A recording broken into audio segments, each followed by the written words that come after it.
Hello everyone, welcome back to our channel. So ఈరోజు అయితే మనం సైకాలజీ క్లాసెస్లో భాగంగా పెరుగుదల, వికాసము, పరిపక్వత, వికాస సూత్రాలు, సో ఇవన్నీ ప్రీవియస్ క్లాసెస్లో చెప్పేసుకున్నాము. అంటే ఇంతకుముందు సిలబస్ ప్రకారంగా ఫస్ట్ చాప్టర్ కంప్లీటెడ్ అనమాట. అంటే అది లేదా వినకూడదా ఈ క్లాస్ అంటే ఖచ్చితంగా అవి కూడా ఉన్నాయి. దానికి ఇంక్లూడింగ్గా అదిగో ఈ టెక్స్ట్ బుక్లోని హెడ్డింగ్స్ అన్నీ మనకు ఇచ్చారనమాట కదా. అందరి దగ్గర ఈ టెక్స్ట్ బుక్ ఉందని అనుకుంటున్నాను. లేకపోయినా నో ప్రాబ్లం, మన వీడియోస్ ఉన్నాయి కదా, ఖచ్చితంగా మీకు చాలా చాలా హెల్ప్ఫుల్ అవుతాయి అనమాట. ఓకేనా. సో ఈరోజు ఏం చేస్తున్నానంటే, ప్రీవియస్ క్లాసెస్లో మనకు వైయక్తిక భేదాలు అనే చాప్టర్ స్టార్ట్ చేశాను. అందులో వైయక్తిక భేదాలు, రకాలు, ఓకేనా. తర్వాత వచ్చేసి ప్రజ్ఞ గురించి చెప్పాను. తర్వాత ప్రజ్ఞలో ఉన్న రకాల గురించి చెప్పాను. బహుళ ప్రజ్ఞ, గార్డ్నర్ రూపొందించిన బహుళ ప్రజ్ఞా సిద్ధాంతాలు. సో ఇవన్నీ. సో అయితే టెక్స్ట్ బుక్లో నేను చెప్పిన దాంట్లో అసలు డిఫరెన్స్ ఏం లేదు కంప్లీట్గా. ఇంకా నేను డ్రాఫ్ట్ కాపీకి సంబంధించి అన్నీ కలిపి నోట్స్ రాసుకున్నాను కాబట్టి నా నోట్స్. సో ఇంకా దీనికంటే కొంచెం ఎక్స్ట్రా మ్యాటరే ఉంది. సో మనం చదివేటప్పుడు దీన్ని ఒకటే మైండ్లో పెట్టుకొని చదవాలా అంటే లేదు. దీంతో పాటుగా draft copies, previous books, so ఇవన్నీ కూడా కలిపేసి చదువుకోవాలన్నమాట. సో ఆల్రెడీ నేనైతే బుక్ ప్రిపేర్ చేసుకొని పెట్టుకున్నాను. సో ఇప్పుడు ఇంకా అందరిది ఈ బుక్ మీద పడ్డారు కదా, అంటే కొత్త సిలబస్, న్యూ సిలబస్ అంట, మారిపోయిందంట, ఈ బుక్కే చదవాలంట అని. సో ఒకసారి మనం దీంట్లో ఏముందో చూద్దాము. ప్లస్ అలాగే అన్ని బుక్స్ కలిపి నేను డ్రాఫ్ట్ కాపీతో సహా ప్రిపేర్ చేసుకున్నానని చెప్పాను కదా. సో ప్రీవియస్ బుక్స్ ప్లస్ అప్పటికి ప్రజెంట్ ఉన్న బుక్లో అంటే ఈ బుక్ది మ్యాటర్ అంతా కలిపి నేను ఒక దగ్గర రాసుకున్నాను. ఎనఫ్. నేను రాసుకున్న బుక్ ఒకటి చదువుకుంటే కూడా చాలు. బట్ క్లాస్ చెప్పడానికి మాత్రం ఒకసారి దీంట్లో కూడా ఏముందో మన సబ్స్క్రైబర్స్కి అందరికీ ఒకసారి చూపించి క్లారిటీగా ప్రతి లైన్ చదివేద్దాము. సో దట్ మీకు కూడా వదిలేదు, దీంట్లో ఉన్నది కూడా మనకు ఒకసారి అర్థమైపోయింది అనేది ఒకసారి ఉంటుందని. కాబట్టి నేను ఈ విధంగా 2 బుక్స్ తీసుకొని క్లాస్ చెప్పాలని అనుకున్నాను. ఓకేనా. సో ఈరోజు టాపిక్ వచ్చేసి ప్రజ్ఞామాపనం అనమాట. ఓకేనా. ప్రజ్ఞామాపనము అన్ని బుక్స్లో ఎలా ఉంది, ఈ బుక్లో ఎలా ఉంది, సో చూసేద్దాం అనమాట. ఓకేనా. ఎస్. సో ఫస్ట్ అయితే అన్ని బుక్స్లో ఏ విధంగా ఉందో అది చూసేద్దాం. ఫస్ట్ అది చూసుకొని తర్వాత టెక్స్ట్ బుక్లో ఏముందో అది చూసుకుందాం. ఓకేనా. రెండూ సేమే మ్యాటర్. ఇంకా కొంచెం టెక్స్ట్ బుక్లోనే తక్కువగా ఉంది. నేనైతే అన్నీ ఇంకా ఆ బుక్లో ఏముంది, ఈ బుక్లో ఏముంది అనేసి చాలా మ్యాటర్ గ్యాదర్ చేసుకొని ఆ క్లాస్ ఈ క్లాస్ అన్నీ విని ఒక దగ్గర నేను నోట్స్ చేసుకున్నాను అనమాట. సో ఇంకా సబ్స్క్రైబర్స్కి, ఇంకా కొత్తగా వినే వాళ్ళకి ఈ బుక్ కొంచెం అట్రాక్టివ్ అయిపోయిందనమాట. ఇప్పుడు నోటిఫికేషన్ వచ్చిన తర్వాత, సిలబస్ వచ్చిన తర్వాత ఆ బుక్లో ఉన్న హెడ్డింగ్సే ఆ బుక్కే అన్నట్లు. So let them be like that. అంటే మనం కూడా ఆ బుక్లో ఏముందో కూడా ఒకసారి చదివేద్దాం. ఓకేనా. సో ఫస్ట్ టైం మన ఛానల్ని చూస్తున్న వాళ్ళు ఖచ్చితంగా సబ్స్క్రైబ్ చేసుకోండి. మంచి వీడియోస్ ఆల్రెడీ ఉన్నాయి, అప్కమింగ్ వీడియోస్లో కూడా వస్తాయి. మీకు డిఎస్సి వరకు మన ఛానల్ ఎప్పుడు కూడా క్లాసెస్ అందించడంలో, ఇంకా బిట్స్ ఎలా వస్తాయి అని చెప్పడంలో, మీకు ప్రతిదీ గైడెన్స్ ఇవ్వడంలో మన ఛానల్ అయితే ఉంటుంది. సో ఇంకా చాలామంది ఈ వీడియో చూస్తున్నారు కానీ చాలా తక్కువ మంది లైక్ చేస్తున్నారు. సో అందరు కూడా లైక్ చేసేయండి. అండ్ సబ్స్క్రైబ్ చేసుకునే వాళ్ళు ఖచ్చితంగా సబ్స్క్రైబ్ చేసుకోండి. ఓకేనా. క్లాస్ అయితే స్టార్ట్ చేసేద్దాం. సో ప్రజ్ఞామాపనం అనమాట. ఓకేనా. మెజర్మెంట్స్ ఆఫ్ ఇంటెలిజెన్స్ అంటే ప్రజ్ఞను ఎలా మాపనం చేయాలి అనేది అనమాట ఇందులో. సో ప్రజ్ఞకు, ప్రజ్ఞామాపనానికి, ప్రజ్ఞాలబ్ధికి చాలా తేడా ఉంది. అందరూ ప్రజ్ఞామాపనము, ప్రజ్ఞాలబ్ధి రెండు ఒకటే అనుకుంటారు, కానీ ప్రజ్ఞకు, ప్రజ్ఞామాపనానికి, ప్రజ్ఞాలబ్ధికి ముట్టి డిఫరెన్స్ ఉంది. సో అదేంటో తెలుసుకొని అసలు ప్రజ్ఞామాపనం ఎలా పుట్టింది, ఎవరు దాన్ని సృష్టించారు, ఏం చేశారు, దాని హిస్టరీ ఏంటి అన్నీ చూసుకుందాం. ప్రజ్ఞ అంటే మన భాషలో ఏమని చెప్పుకున్నాం మనం ప్రీవియస్ క్లాస్లో కూడా, తెలివితేటలు అని చెప్పుకున్నాం. అవునా. ఎస్. తెలివితేటలను మాపనం చేయడం లేదా కొలవడానికి ఉపయోగించేదే ప్రజ్ఞామాపనం. ఓకేనా. తెలివితేటలను అంటే మనకున్న ప్రజ్ఞను లెక్కించాలన్నమాట, ఎంతుంది అని కొలవడమే ఈ ప్రజ్ఞామాపనం అనమాట. సరే, ప్రజ్ఞను విలువల రూపంలో చూపేది ప్రజ్ఞాలబ్ధి అనమాట. ఓకేనా. సో తెలివితేటలను కొలవడానికి ఉపయోగించేది ప్రజ్ఞామాపనం. ఓకేనా. ప్రజ్ఞను విలువల రూపంలో చూపేది ప్రజ్ఞాలబ్ధి అనమాట. ఓకేనా. ఈ ప్రజ్ఞామాపనంలో రకరకాల, మనము క్లారిటీగా వినండి బాగా, మళ్ళీ రెండింటికి డిఫరెన్స్ మీరు కన్ఫ్యూజ్ అయితే కష్టం. ఓకేనా.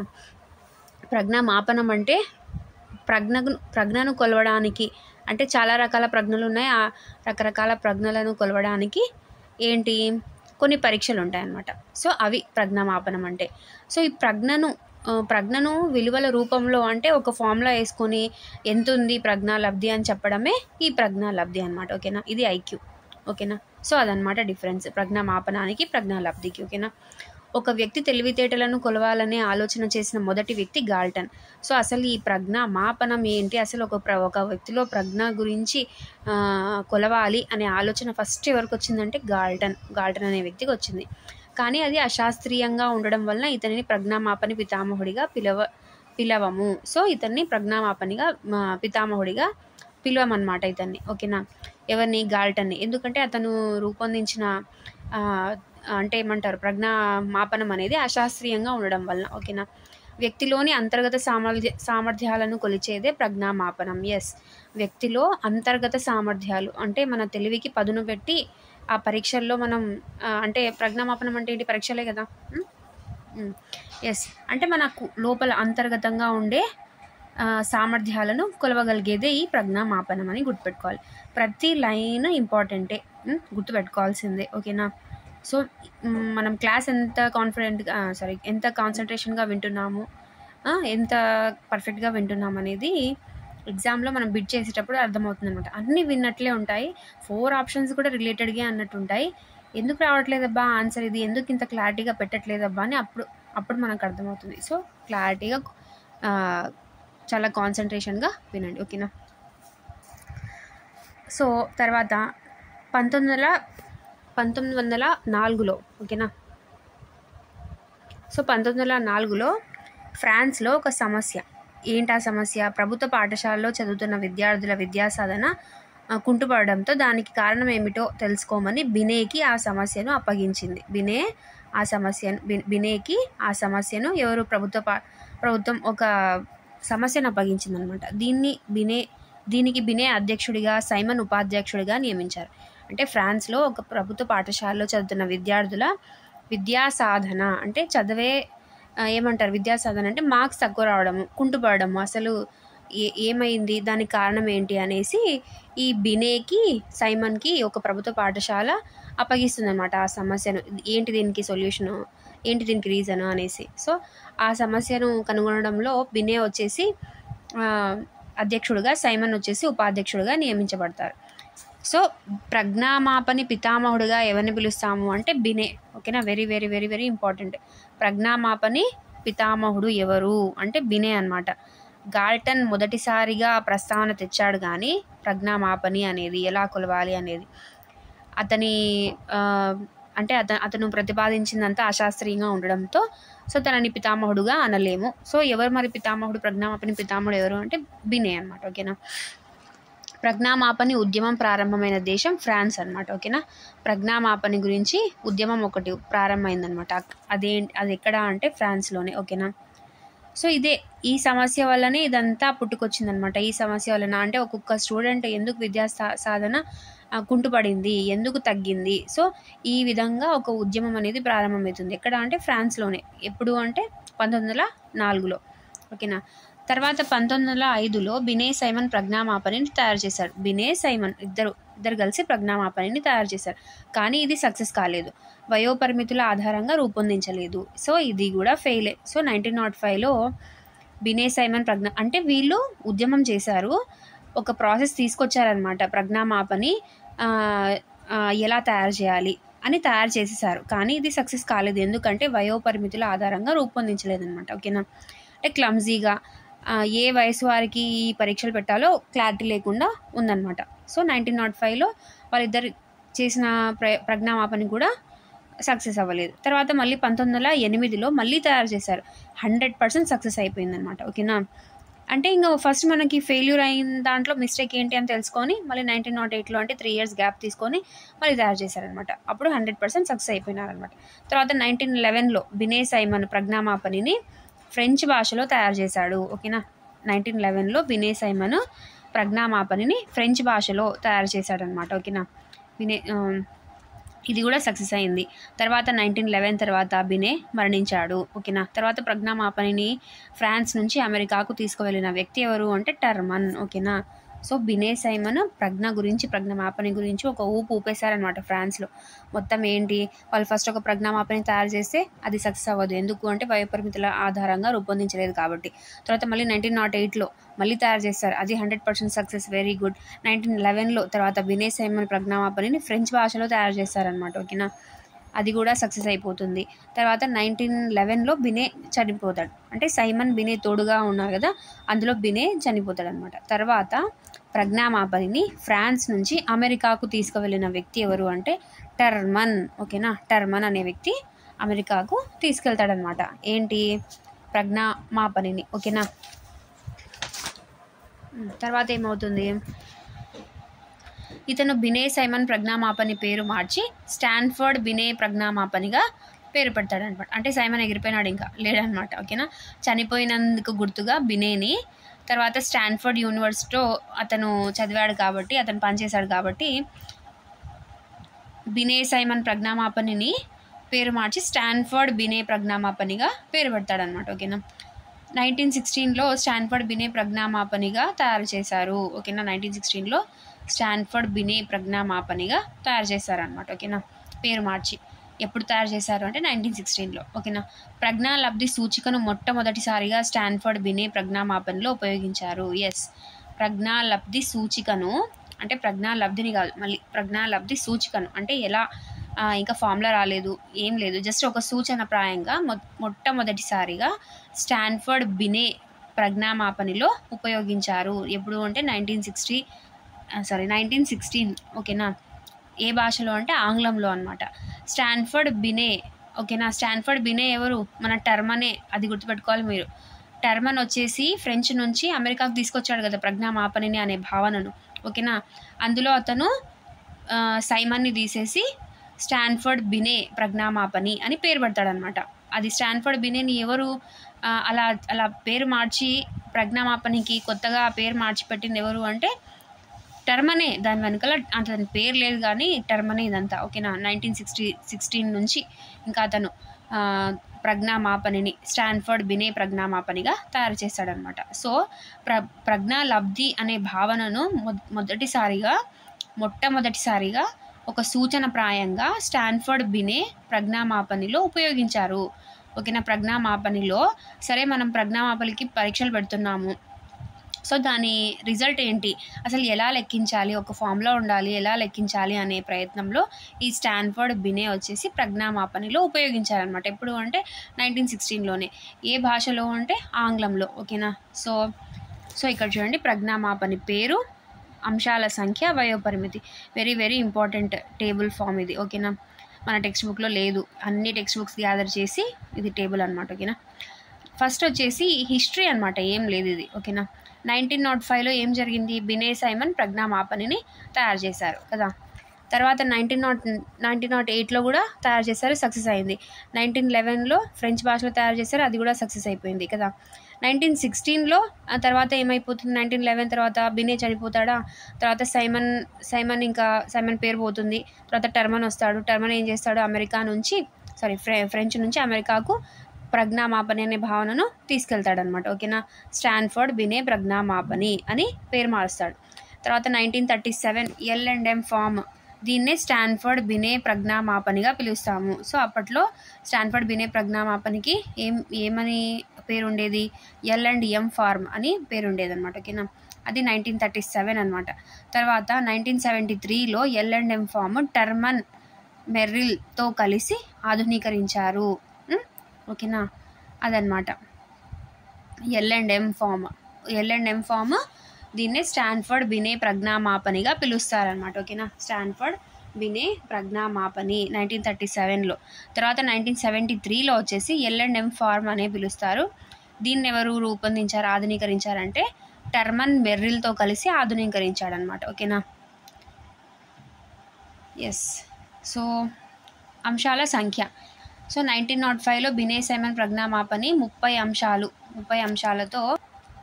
సో ఇదన్నమాట ప్రజ్ఞామాపని పేర్లు. సో అంశాల సంఖ్య చూసుకుంటే 1905 బినే సైమన్ ప్రజ్ఞామాపని వచ్చేసి 30 అంశాలతో ఈ ప్రజ్ఞామాపని వచ్చిందనమాట. సో పరిమితి లేని కారణంగా ఆల్రెడీ మనం చదివేసాం కదా, లేని కారణంగా అది ఫెయిల్ అయిపోయింది. తర్వాత 1908లో బినే సైమన్ ప్రజ్ఞామాపని 100% సక్సెస్ అయిపోయింది. ఎన్ని అంశాలతో అంటే 59 అంశాలతో. సో వయసు ఎంత వారికి? 3 నుంచి 13 సంవత్సరాల వయసు ఉన్న వారికి. ఓకేనా. తర్వాత వచ్చేసి 1911 బినే సైమన్ ప్రజ్ఞామాపని. సో ఇది కూడా 100% సక్సెస్ అయింది. ఫ్రెంచ్ భాషలో ఇది మాపనిని రూపొందించారు. ఇది ఎన్ని అంశాలు అంటే 54 అంశాలు, 3 నుండి 13 సంవత్సరాల వారికి. ఇది కూడా అంతే. ఓకేనా. తర్వాత వచ్చేసి 1916 స్టాన్ఫర్డ్ బినే. తర్వాత బినే చనిపోయిన తర్వాత స్టాన్ఫర్డ్ బినే ప్రజ్ఞామాపని. ఇది ఎవరు? 1916లో టర్మన్ కదా. సో టర్మన్ వచ్చేసి 90 అంశాలతో తయారు చేస్తాడు. 3 నుండి 13 ఉండేది 3 నుండి 14గా చేంజ్ చేస్తాడు అనమాట. 3 నుంచి 14. ఓకేనా. సో తర్వాత 1937లో వచ్చేసి L&M ఫార్మ్, ఓకేనా, అనేది ఒక ప్రజ్ఞామాపని. దీన్నే స్టాన్ఫర్డ్ బినే ప్రజ్ఞామాపనిగా పిలుస్తారు. ఓకేనా. సో దీంట్లో ఎన్ని అంశాలు అంటే 129 అంశాలతో. ఇది ఎవరికి అంటే 2 నుండి 18 సంవత్సరాల వయసు వాళ్ళకి. ఓకేనా. 2 నుంచే స్టార్ట్ చేశాడు, 18 వరకు పెట్టాడు అనమాట. ఓకేనా. నెక్స్ట్ కూడా సేమ్ టర్మన్ మెర్రిల్తో కలిసి ఆధునీకరించినది 1973లో L&M ఫామ్ అని అంటారు దీన్ని కూడా. ఓకేనా. ఇది వచ్చేసి ఇది కూడా 129 అంశాలతోనే 2 to 18 years అనమాట ఇది కూడా. ఓకేనా. అది సో అదనమాట ప్రజ్ఞామాపని ఎలా వచ్చింది, ఎవరు సృష్టించారు, ఏం జరిగింది, హిస్టరీ. ఓకేనా. తర్వాత ప్రజ్ఞాలబ్ధి. ప్రజ్ఞాలబ్ధి అంటే ఏమన్నాం మనము? విలువలతో ప్రజ్ఞామాపనిని గురించి తెలిపేది కదా, విలువలతో చెప్పేదన్నమాట మన ప్రజ్ఞ ఎంత ఉంది అనేది. ఓకేనా. సో ప్రజ్ఞాలబ్ధి అంటే ఇంటెలిజెంట్ కోషియంట్, IQ. మనోవిజ్ఞాన శాస్త్రవేత్తలు వ్యక్తుల యొక్క తెలివితేటలను కొలవడానికి ఉపయోగించేదే ప్రజ్ఞాలబ్ధి. ఓకేనా. మనోవిజ్ఞాన శాస్త్రవేత్తలు వ్యక్తుల యొక్క తెలివితేటలను కొలవడానికి ఉపయోగించేది. ఓకేనా. ప్రజ్ఞాలబ్ధి. ప్రజ్ఞాలబ్ధి అనే భావనను తొలిసారిగా ప్రవేశపెట్టిన వ్యక్తి ఎవరు? వెరీ వెరీ ఇంపార్టెంట్, స్టర్న్ అనమాట. ఓకేనా. స్టర్న్. ప్రజ్ఞాలబ్ధిని ఎవరు ప్రతిపాదించారు, ఎవరు ప్రవేశపెట్టారు తొలిసారిగా అంటే స్టర్న్ అనమాట. ఓకేనా. ఏ దేశానికి చెందిన వ్యక్తి అంటే జర్మన్ దేశానికి చెందిన స్టర్న్. 1916లో స్టాన్ఫర్డ్ బినే ప్రజ్ఞామాపనిలో ప్రజ్ఞాలబ్ధి సూచికగా తొలిసారి ఉపయోగించారు. ఎవరు? టర్మన్ కదా, మనం ఇందాక చదువుకున్నాం అక్కడ పాయింట్. 1916లో సూచికగా, ప్రజ్ఞాలబ్ధి సూచికగా అంటే సూచికప్రాయంగా మొట్టమొదటిసారి స్టాన్ఫర్డ్ బినే ప్రజ్ఞామాపనిలో ఎవరు? టర్మన్ ఉపయోగించారనమాట అమెరికాలో, అంటే ఆంగ్ల భాషలో. తర్వాత ప్రజ్ఞాలబ్ధి అనే భావననే తొలిసారిగా ప్రవేశపెట్టినది ఎవరు అంటే స్టర్న్ అనే జర్మన్ దేశానికి చెందిన మనోవిజ్ఞాన శాస్త్రవేత్త. ఏంటి అసలు ప్రజ్ఞాలబ్ధి అంటే? ఒక వ్యక్తి యొక్క మానసిక వయసు, శారీరక వయసుల నిష్పత్తిని 100 చేత గుణించగా వచ్చేది. ఏంటంట? ఒక వ్యక్తి యొక్క మానసిక వయస్సు, శారీరక వయస్సు నిష్పత్తిని 100 చేత గుణించగా వచ్చేది ప్రజ్ఞాలబ్ధి అని చెప్పింది ఫార్ములా ఎవరు? స్టర్న్. ఓకేనా. జర్మనీ దేశానికి చెందిన స్టర్న్ అనమాట. మానసిక వయసు ఏంటి, శారీరక వయసు ఏంటి అసలు తెలుసుకుందాం. శారీరక వయసు అంటే ఏంటి, మానసిక వయసు అంటే ఏంటి? శారీరక వయస్సు ఫస్ట్ దీని గురించి తెలుసుకుందాం. భౌతిక, యథార్థ, క్రమానుగత లేదా వాస్తవిక వయస్సు అంటాం. భౌతిక, ఫిజికల్, యథార్థ, రియల్, క్రమానుగత, క్రోనలాజికల్, వాస్తవిక, ఇది కూడా రియల్ అనే మీనింగ్ వస్తుంది. ఓకేనా. సో శారీరక వయసు అంటే మన ఏజ్ ఎంత, దీన్ని తెలుసుకోవడానికి ఏం కావాలి? మన బర్త్ సర్టిఫికేట్, ఆధార్ కార్డు ఉంటే సరిపోతుంది అనమాట, ఇది తెలిసిపోతుంది. ఓకేనా. క్రోనలాజికల్ ఏజ్ అంటాం కదా, అది వ్యక్తి పుట్టిన తేదీ నుండి ప్రస్తుత తేదీ వరకు లెక్కించే వయస్సు, అంతే శారీరక వయసు అంటే. అది వ్యక్తి పుట్టినప్పటి నుంచి ప్రస్తుతం ఇప్పటి వరకు ఎన్ని నెలలు ఉన్నాయి, ఎన్ని సంవత్సరాల, ఎన్ని నెలలు, ఎన్ని రోజులు, మొత్తం క్లియర్గా చెప్పగలిగేదే ఇది శారీరక వయసు అనమాట. సరే, అర్థమైంది, ఇది మనకు తెలుసు. మానసిక వయసు అంటే ఏంటి? ఎస్, మానసిక లేదా బౌద్ధిక, ఇంటలెక్చువల్ ఏజ్ లేదా మెంటల్ ఏజ్ అంటాం అనమాట. ఓకేనా. మానసిక లేదా బౌద్ధిక వయస్సు. మానసిక వయస్సును వెలుగులోకి తెచ్చిన వ్యక్తి ఎవరు? బినే. వెరీ వెరీ ఇంపార్టెంట్, చూడండి. మానసిక వయస్సును వెలుగులోకి తెచ్చిన వ్యక్తి ఎవరు? బినే. ఓకేనా. నోట్: ప్రజ్ఞాలబ్ధి ద్వారా మానసిక వయస్సును తెలుసుకుంటాము. ఎస్, ప్రజ్ఞాలబ్ధి అనేది ఎందుకు వచ్చింది అంటే ఐక్యూలో మానసిక వయస్సును తెలుసుకోవడానికి అనమాట. ఓకేనా. వ్యక్తి యొక్క వయస్సుకు తగినట్లుగా అతని బుద్ధి పరిణతి చెందిందా లేదా అనే విషయాన్ని తెలుసుకునే భాగంలో మానసిక వయస్సు అనే భావనను వెలుగులోకి తెచ్చారు. ఎందుకు ఈ భావన వెలుగులోకి తెచ్చారు అంటే ఏంటి అసలు మానసిక వయసు అంటే? వ్యక్తి యొక్క వయసుకు అంటే అతని శారీర వయసుకు తగినట్లుగా అతని బుద్ధి కూడా వికసించిందా అంటే పరిణతి చెందిందా లేదా అనే విషయాన్ని తెలుసుకోవడంలో భాగంగానే ఈ మానసిక వయస్సు అనే అంశం ఒకటి వెలుగులోకి వచ్చిందనమాట. ఓకేనా. మానసిక వయస్సు వ్యక్తి యొక్క సాధనను నిష్పాదనను తెలియజేస్తుంది. ఓకేనా. మానసిక వయసు అసలు ఏమి హెల్ప్ఫుల్ అవుతుంది అంటే ఒక వ్యక్తి యొక్క సాధనను నిష్పాదనను పర్ఫార్మెన్స్ను సాధనను అంటే తన ఏమంటారు పర్ఫార్మెన్స్ ప్లస్ ఇంకా ఒక సాధన అంటే ఏంటి, వ్యక్తి యొక్క సాధన అంటే ఏదైనా ఒక సబ్జెక్ట్లో తన సాధన ఎలా ఉంది పర్ఫార్మెన్స్ ఎలా ఉంది అని చెప్పడానికి ఈ మానసిక వయసు ఉపయోగపడుతుంది అనమాట. ఓకేనా. 8 సంవత్సరాల పిల్లవాడు 8 సంవత్సరాల ప్రజ్ఞామాపణని సాధిస్తే అది MA 8 సంవత్సరాలు అవుతుంది. అంటే 8 సంవత్సరాల వయసు గల పిల్లవాడు 8 సంవత్సరాల ప్రజ్ఞామాపణని కరెక్ట్గా అటెంప్ట్ చేశాడనుకో అది ఏమవుతుంది, మానసిక వయసు కరెక్ట్గా 8 సంవత్సరాలే ఉంది అని తెలుస్తుంది అనమాట. అదే 8 సంవత్సరాల పిల్లవాడు 12 సంవత్సరాల ప్రజ్ఞామాపణని సాధిస్తే అతని మానసిక వయసు 12 సంవత్సరాల వయసు అవుతుందన్నమాట. అంటే చిన్నగా ఉన్నప్పుడే అతని బుద్ధి చాలా బాగా ఉంది, తెలివితేటలు చాలా బాగా ఉన్నాయని చెప్తామా. సో అదే అనమాట. అంటే 8 సంవత్సరాల పిల్లవాడు 12 సంవత్సరాల వయసు గల ప్రజ్ఞామాపణని సాధిస్తే అతని మెంటల్ ఏజ్ ఎక్కువ ఉన్నట్లు. శారీరకంగా అతను 8 ఇయర్సే, కానీ ఇంటలెక్చువల్గా అంటే బుద్ధిలో ఏంటంట 12 ఇయర్స్ది సాధిస్తే అతని మెంటల్ ఏజ్ 12 ఇయర్స్ అవుతుందన్నమాట అప్పుడు. సో ఈ ప్రజ్ఞా లబ్ధి అంటున్నాం. సరే స్టర్న్ చెప్పారు అంటున్నాము. సో ఏంటి ప్రజ్ఞా లబ్ధి అంటే మానసిక వయస్సు బై శారీరక వయస్సు ఇంటూ 100. ఫస్ట్ ఏం వేసుకోవాలి పైన అంటే మానసిక వయసు వేసుకోవాలన్నమాట. ఓకేనా. సో ఇంతకుముందే మనం చెప్పాము కదా, ఒక వ్యక్తి యొక్క మానసిక వయసు శారీరక వయసుల నిష్పత్తిని 100 చేత గుణించగా వచ్చేది ప్రజ్ఞాలబ్ధి చెప్పింది స్టర్న్ అని చెప్పామా. సో అదే అనమాట ప్రజ్ఞాలబ్ధి మానసిక వయసు బై శారీరక వయసు ఇంటూ 100. ఓకేనా. ఫస్ట్ మానసిక వయసు వేయాలి, తర్వాత బై శారీరక వయసు వేయాలి into 100. Mental age by crown. ఈ మెంటల్ ఏజ్ ఎలా తెలుస్తుంది చెప్పాను కదా, ప్రజ్ఞామాపని ద్వారా ఎంత ఉందో అంత వేసి బై మన రియల్ ఏజ్ వేసి ఇంటూ 100 చేయాలి. So that IQ is equal to MA by CA into 100. So దీనికి సంబంధించిన ప్రాబ్లమ్స్ కూడా ఈ మధ్య క్వశ్చన్స్ ఇస్తున్నారు, అది మనం నెక్స్ట్ క్లాస్లో చూసుకుందాము. ఇప్పుడైతే ఈ బుక్లో ఒకసారి ప్రజ్ఞామాపనం అంటే ఏమి ఇచ్చారో ఒకసారి చదువుదాం. ఓకేనా. ఎస్. ప్రజ్ఞామాపనము మెజర్మెంట్ ఆఫ్ ఇంటెలిజెన్స్. ప్రజ్ఞామాపనం అనేది బాహ్యంగా కనిపించే ఎత్తు, బరువు వంటి వాటిని కొలవడం కాదు, వ్యక్తి యొక్క అంతర్గత సామర్థ్యాలను కొలవడం. చెప్పుకున్నాం కదా మనం, అంతర్గత సామర్థ్యాలను కొలవడం. గత 100 సంవత్సరాల నుండి అనేక మంది మనోవిజ్ఞాన శాస్త్రవేత్తలు ప్రజ్ఞను మాపనం చేయడానికి ఎన్నో రకాల ప్రజ్ఞా పరీక్షలను కనుగొన్నారు. అందువల్లనే మనోవిజ్ఞాన శాస్త్రంలో ప్రజ్ఞను పరీక్షించడానికి ఉన్నన్ని పరీక్షలు మరి ఏ ఇతర అంశాన్ని పరీక్షించడానికి లేవని చెప్పవచ్చు. అంటే గత 100 ఇయర్స్ నుంచి మనోవిజ్ఞాన శాస్త్రంలో ప్రజ్ఞను పరీక్షించడానికి చాలా రకాల పరీక్షలను రూపొందించారనమాట. అంటే అన్ని పరీక్షలు ఇంకా ఏ అంశంలో కూడా లేవు అని చెప్తున్నారు. ఓకేనా. ఫ్రెంచ్ మనోవిజ్ఞాన శాస్త్రవేత్త ఆల్ఫ్రెడ్ బినే పేరు ఆల్ఫ్రెడ్ బినే 1980 సంవత్సరంలో మొట్టమొదటి ప్రజ్ఞా పరీక్షను ఫ్రెంచ్ భాషలో రూపొందించారు. ఓకేనా. సో ఫ్రెంచ్ మనోవిజ్ఞాన శాస్త్రవేత్త ఆల్ఫ్రెడ్ బినే 1980 సంవత్సరంలో మొట్టమొదటి ప్రజ్ఞా పరీక్షను ఫ్రెంచ్ భాషలో రూపొందించారు. సైమన్ అనే మరొక శాస్త్రవేత్తతో కలిసి ఫ్రాన్స్ దేశంలో విద్యార్థుల సాధనా స్థాయి తగ్గిపోవడానికి కారణాలు కనుక్కోవడానికి బినే ఈ పరీక్షలు నిర్వహించాడు కదా. ఎస్. అందువల్ల దీన్నే బినే సైమన్ ప్రజ్ఞామాపని అంటున్నాం. ఓకేనా.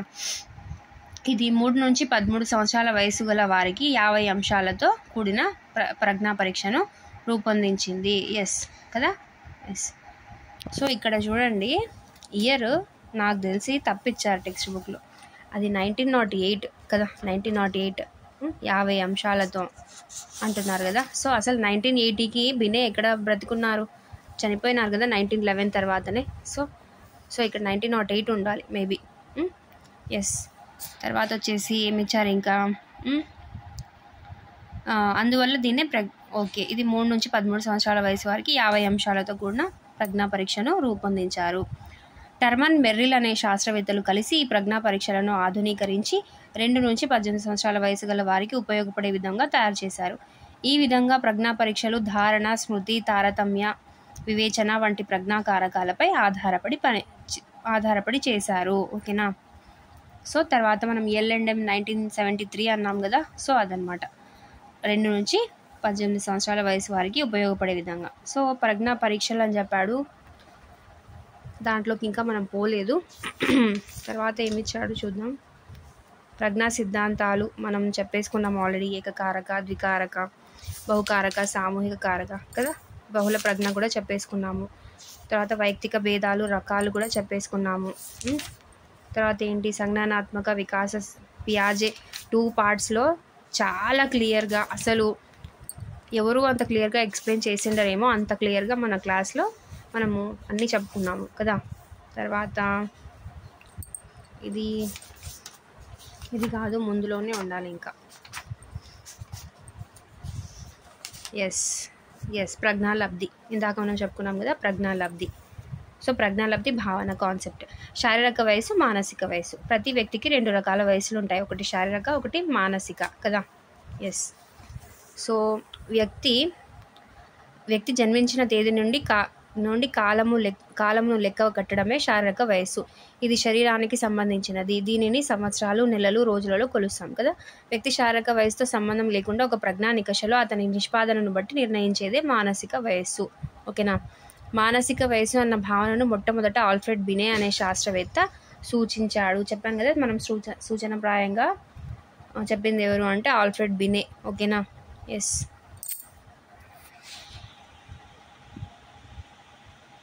తర్వాత ప్రజ్ఞాలబ్ధి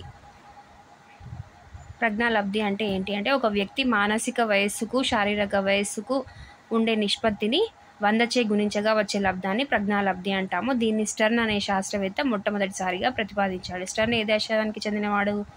జర్మనీ కదా. ప్రజ్ఞాలబ్ధి = మానసిక వయస్సు / శారీరక వయసు × 100. ప్రజ్ఞాలబ్ధి స్థిరత్వం అంటే ఏంటి? ప్రజ్ఞ అనేది వ్యక్తి పుట్టుకతో వచ్చే ఒక సహజమైన అంతర్గత శక్తి. ఇది శారీరక వయసుతో పాటు మారుతూ ఉంటుంది. అంటే వ్యక్తి శారీరక వయసుతో పాటు అతని మానసిక వయసు కూడా మారుతూ ఉంటుంది. అందువల్ల వ్యక్తులందరిలో ఈ ప్రజ్ఞాలబ్ధి స్థిరంగా ఉంటుంది.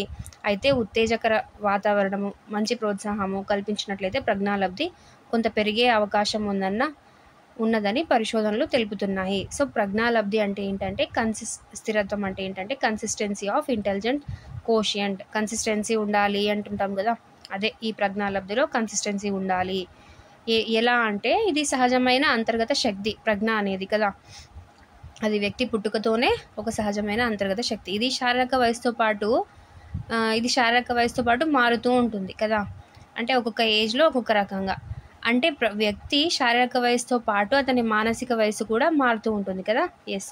అందువల్ల వ్యక్తులందరిలో ఈ ప్రజ్ఞాలబ్ధి స్థిరంగా ఉండాలి, అంటే ఒకటే కన్సిస్టెన్సీలో ఉండాలి అంటున్నారు.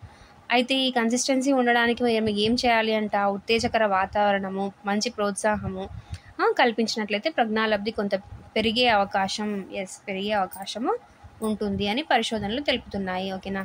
నెక్స్ట్ ప్రజ్ఞాలబ్ధి పరిమితులు, లిమిటేషన్స్ ఏంటి? వివిధ రకాలైన ప్రజ్ఞా పరీక్షల ద్వారా ప్రజ్ఞాలబ్ధిని లెక్కించవచ్చు. అయితే దీన్ని ఉపాధ్యాయులు చాలా జాగ్రత్తగా వినియోగించుకోవాలి. ఉదాహరణకు 18 సంవత్సరాల వయసు గల ప్రజ్ఞాలబ్ధిని గణించేటప్పుడు వారి మానసిక వయసు కూడా 18గానే తీసుకోవాలి. వీరు ప్రజ్ఞా పరీక్షలను అమూర్త ప్రజ్ఞలను మాత్రమే కొలుస్తాము, కానీ సాంఘిక ప్రజ్ఞను కొలవడు. కాబట్టి ప్రజ్ఞాలబ్ధి విషయంలో జాగ్రత్త పడాలి. ఏమంటున్నారు ఇక్కడ? వివిధ రకాల ప్రజ్ఞా పరీక్షలు ఉన్నాయి కదా, దాని ద్వారా ప్రజ్ఞను లెక్కించాలన్నమాట. అయితే దీన్ని ఉపాధ్యాయులు చాలా జాగ్రత్తగా వినియోగించుకోవాలి. ఎస్. ఉదాహరణకు 18 సంవత్సరాల వయసు గల వారి ప్రజ్ఞాలబ్ధిని గణించేటప్పుడు వారి మానసిక వయసు కూడా 18గానే తీసుకోవాలంటున్నారు. ఓకేనా. వీరు ప్రజ్ఞా పరీక్షలను మూర్త ప్రజ్ఞలను మాత్రమే కొలుస్తాము, కానీ సాంఘిక ప్రజ్ఞను కొలవలేము. ఓకేనా. సో అమూర్త ప్రజ్ఞలను కొలవగలగొచ్చు, కానీ ప్రజ్ఞా పరీక్షల్లో సాంఘిక ప్రజ్ఞ అంటే ఏంటి? సోషల్ ఇంటెలిజెన్స్ని కొలవలేము. సో పరిమితులు అంటే లిమిటేషన్స్ అనమాట ఇవి. ఓకేనా. సో దీంట్లో ఫాల్ట్స్ ఏమున్నాయి అని చెప్తున్నాం. సో కాబట్టి ప్రజ్ఞాలబ్ధి విషయంలో జాగ్రత్త పడాలి. ప్రజ్ఞా విభాజనము, ఇది మనం టేబులర్ ఫామ్లో చెప్పుకున్నాం అనమాట క్లాస్లో. అది చెప్పుకున్నప్పుడు ఇది కూడా చెప్పుకున్నాం. ఓకేనా. అదనమాట ఈరోజు చెప్పిన క్లాస్ మనం. ఓకేనా. టెక్స్ట్ బుక్లో ఏముంది అంటే అదే, కొంచెం కన్ఫ్యూజ్గా ఉంటుంది. సో అదనమాట. సో ఈ క్లాస్ తర్వాత మనం నెక్స్ట్ క్లాస్లో వచ్చేసి ప్రజ్ఞాలబ్ధి క్వశ్చన్స్ మెథడ్స్ ఎలా ఇస్తున్నారు అనేది ఒకసారి చూసేద్దాము. దాని తర్వాత ప్రజ్ఞాలబ్ధి పరిమితులు, స్థిరత్వము, ప్రజ్ఞాలబ్ధి స్థిరత్వము. తర్వాత వచ్చేసి ప్రజ్ఞా విభాజనం, ఓల్డ్ సిలబస్ ఏముంది, న్యూ సిలబస్ ఏముంది అనేది ఒకసారి. డ్రాఫ్ట్ కాపీ అని చాలామంది ఈ మధ్య ట్రెండ్ కదా డ్రాఫ్ట్ కాపీ అనేది. ఎస్, డ్రాఫ్ట్ కాపీ ఒకటి చదివితే చాలా, ఎందుకంత హడావిడి అవుతున్నారు? సో ఇది నాకు చాలామందికి చెప్పాలనిపిస్తుంది. అసలు కొత్త వర్డ్స్ తీసుకొచ్చి కొత్త టెర్మినాలజీని వాడేసి చదివే వాళ్ళని కూడా చదవనివ్వకుండా చేసేస్తున్నారు చాలామంది. డ్రాఫ్ట్ కాపీ అంటే ఏంటి? అసలు ఆ డ్రాఫ్ట్ కాపీ తర్వాత వచ్చిన సిలబస్ మొత్తం దాన్ని మోడిఫై చేసి ఏమంటారు, దాన్ని ఇంకా బాగా చేసేసి వచ్చిన టెక్స్ట్ బుక్సే ఇవి డ్రాఫ్ట్ కాపీ. దీనికంటే ముందు ఉంది 2020, అది కరోనా టైం అప్పుడు. సో దాని తర్వాత వచ్చిన బుక్స్ ఇవి దాన్ని ఇంక్లూడ్ చేసుకొని దాన్ని తగ్గించేవి ఎక్కించేవి అన్నీ తీసుకొని పెట్టుకున్నారంటే ఇప్పుడు మళ్ళీ డ్రాఫ్ట్ కాపీ. టాపర్స్ చెప్పినారు, మేము డ్రాఫ్ట్ కాపీలు కూడా చదివినాము, సో అందుకే మాకు మార్క్స్ బాగా వచ్చాయి, మేము కూడా డ్రాఫ్ట్ కాపీలు. ఇప్పుడు డ్రాఫ్ట్ కాపీలు చదివితే అవుతాయా? డ్రాఫ్ట్ కాపీలు మన టీటీసీ ఎప్పుడు స్టార్ట్ అయిందో అప్పటి నుంచి లెక్క వేసుకున్న 2012-13 నుంచి ఉన్న బుక్స్, దాంట్లో మధ్యలో డ్రాఫ్ట్ కాపీలు, మళ్ళీ ఇప్పుడు మారిన బుక్స్, మళ్ళీ తర్వాత ఒక్కొక్క కోచింగ్ వాళ్ళు ఒక్కొక్క విజన్తో చెప్తారు. అయ్యే పనులేనా ఇవన్నీ? సో ఒక్కసారి మీకు మీరే ఆలోచించుకోండి, ఎందుకు హడావిడి చేసుకుంటున్నారు మీరు బుక్స్ పరంగా? డ్రాఫ్ట్ కాపీలు మెథడ్స్కి డ్రాఫ్ట్ కాపీలు అంట. లీవ్ ఇట్ అమ్మా, వదిలేసేయండి. ఇప్పుడున్న బుక్స్ని పర్ఫెక్ట్గా చదవండి. మనం 150కి 150 తెచ్చుకోవాలని టార్గెట్ పెట్టుకున్నా కూడా కాంపిటేటివ్ ఎగ్జామ్స్లో ఏమవుతుందంటే అక్కడ వెళ్ళి మనం ఎగ్జామ్ ఎంత సబ్జెక్ట్ ఉన్నది ఒక ఎత్తు అయితే, అక్కడ వెళ్ళి మనం ఏం పర్ఫామ్ చేస్తున్నాం, మనకి ఎన్ని గుర్తున్నాయి, మనం ఎన్ని రివిజన్ చేసాం అనేది కూడా చాలా ఇంపార్టెంట్. మీరు చదివేది ఒక ఎత్తు అయితే అక్కడ ఎగ్జామ్ రాయడం ఇంకొకటి ఎత్తు. సో ఊరికే బాధ అవ్వద్దండి. ఏంటి బుక్స్ లేవు, ఉన్న బుక్స్ చదివామా మనం ఫస్ట్, దాంట్లో ఉన్న సిలబస్ మొత్తం అయిపోయిందా, దాంట్లో క్వశ్చన్ ఇస్తే రాయగలుగుతామా, ఒక బిట్టు కూడా పోదా? ఇవి క్వశ్చన్స్ మీకు మీరే వేసుకోండి, ఓకేనా? చాలామంది ఇప్పుడు చూస్తున్నాం కదా వీడియోస్లో కూడా డ్రాఫ్ట్ కాపీలు ఎక్కడ చూసినా ఇదే ఉంది.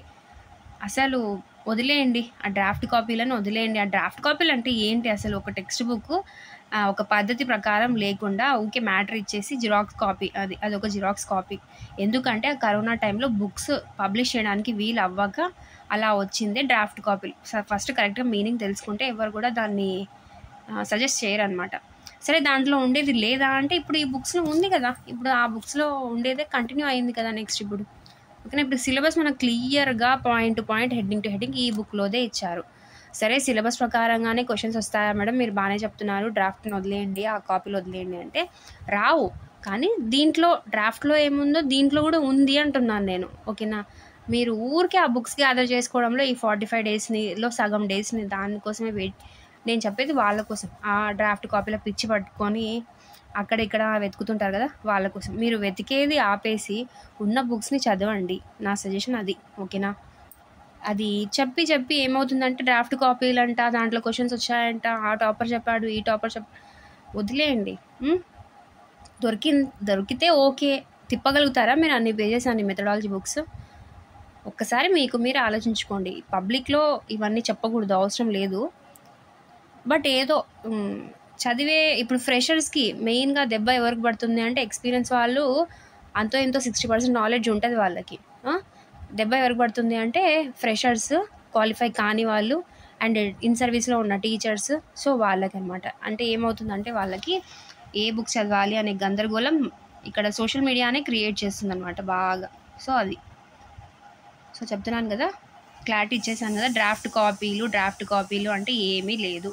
డ్రాఫ్ట్ కాపీలు అంటే అప్పుడులో పబ్లిష్ చేయక ఒక జిరాక్స్ బుక్స్ లాగా వచ్చాయన్నమాట, అదే డ్రాఫ్ట్ కాపీలు.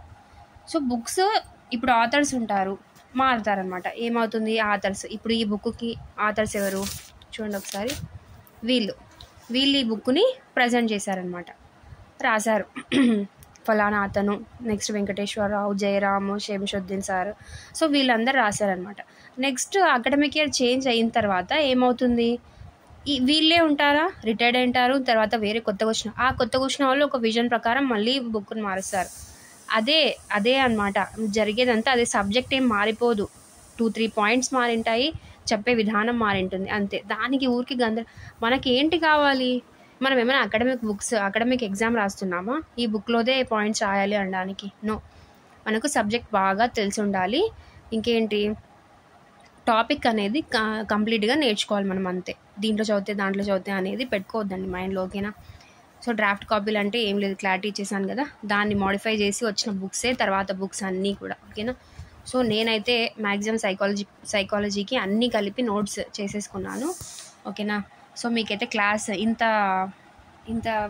ఫ్రీగా ఇంత ఫ్రీగా నా కష్టంని మీకు యూజ్ అవ్వాలి అనే రకంగా క్లాస్ ఎక్స్ప్లెయిన్ చేసి మీకు నోట్స్ని డిస్ప్లే చేయడం అనేది యాజ్ ఎ కాంపిటీటర్ నేను చేసేస్తున్నాను ఇంకా ఇది మీకోసం, ఓకేనా? ఎస్, ఓకేనా? సో యూజ్ చేసుకోండి. ఓకే, గందరగోళం మీకు మీరే సృష్టించుకోవద్దండి. అది చూసి ఇది చూసి ఏదైనా చూస్తున్నారు, ఏదైనా ఛానల్ ఫాలో అవుతున్నారు, ఏదైనా యాప్ ఫాలో అవుతున్నారంటే స్టిక్ టు దట్ అంతే. ఇంకా వేరేవన్నీ పాటించొద్దండి. నా కైండ్ సజెషన్. నేను కూడా నా ఛానల్ని చూడండి అని చెప్పను, ఎందుకంటే నచ్చితే చూస్తారు. యూస్ఫుల్ కంటెంట్ ఉంది అంటే ఖచ్చితంగా చూస్తారు, ఓకేనా? చూడండి అని ఎందుకు చెప్తాను అంటే నాకు కాన్ఫిడెన్స్ ఉంది నేను చెప్పేది ఖచ్చితంగా యూజ్ అవుతుంది అనేది, ఓకేనా? సో ఫాలో అవుతున్న వాళ్ళకి చెప్తున్నాను, ఖచ్చితంగా ఫాలో అవ్వండి. మంచి వీడియోస్ ఉంటాయి. ఎక్కడ ఏం మిస్ అవ్వకుండా మన ఛానల్లో ఖచ్చితంగా సబ్జెక్ట్ నీట్గా క్లియర్గా ఎక్స్ప్లెయిన్ చేయడానికి ట్రై చేస్తాను అన్నమాట, ఓకేనా? సో ఇంకా ఛానల్ని సబ్స్క్రైబ్ చేసుకోకపోతే ప్లీజ్ సబ్స్క్రైబ్ చేసుకోండి. ఇంగ్లీష్లో కొన్ని గ్రామర్ క్వశ్చన్స్ ఒక వీడియో చేద్దాం అనుకుంటున్నాను. సో కామెంట్ చేయండి. ఓకే, అయితే ఎవరు కామెంట్ చేయట్లేదబ్బా, నాతో మాట్లాడండి, కొంచెం ఎలా ఉంది ఫీడ్బ్యాక్ ఇవ్వండి, ఓకేనా? గుడ్ అనిపిస్తే గుడ్ అని చెప్పండి. It gives more feedback, it gives more boost up to me, ఓకేనా?